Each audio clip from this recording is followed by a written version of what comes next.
Welcome back to The Bible is Art, where we explore the literary artistry of the Bible. And in this week, we are talking about the allusions in Genesis chapter 5, the genealogy. Last week, we started looking at genealogies, the art of genealogies, and how these are very careful, very artistic works of literature. And we were looking at why the names repeat in Genesis 4 and Genesis 5 in these two genealogies. And this week, we are going to look at the allusion that our author makes.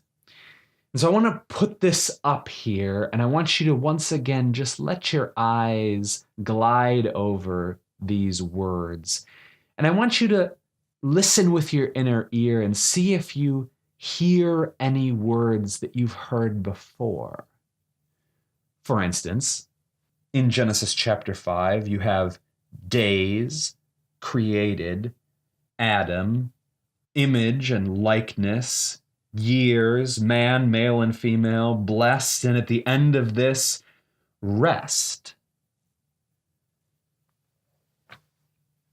Where have you heard those things before? Yes, that's Genesis 1 language. Many, many times. And it's not just words, it's in the actual structure itself. You see, Genesis chapter 1 has 10 paragraphs, and so does our text here. So what is our author doing?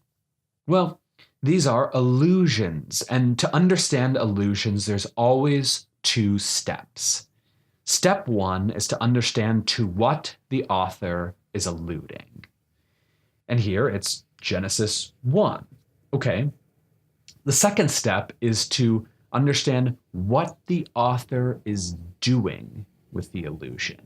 And this is often overlooked. Most of the time, people will just say, oh, this is alluding back to here. But that's just the first part. You have to understand, well, what is the thing that our author is doing? Why is he pointing back? Why does he want us to read these two things together? Well, to do that, you have to go back to the thing to which it is alluding, and you have to understand what's going on there, and then overlay that into the new text. So, what's going on in Genesis 1? Well, Genesis 1, God is creating, he's designing the heavens and the earth. Okay, well, how does that have anything to do with a genealogy of this righteous Seth family line? Well, our author has made all of these allusions to indicate to us that God is doing the same thing. That is, he's not designing, creating the physical world here. He's designing the social world, this family. The same kind of care and attention to detail that was going on, the guiding to certain ends and functions that was going on with the physical world is the same thing that God is doing in this family. Notice, the allusions are not present in the genealogy in the last chapter, Genesis chapter 4, of Cain's serpentine genealogy. No, it's just in this family. God has special direction, care, and design for this family. It's an elegant and subtle allusion. And obviously, it is artistic.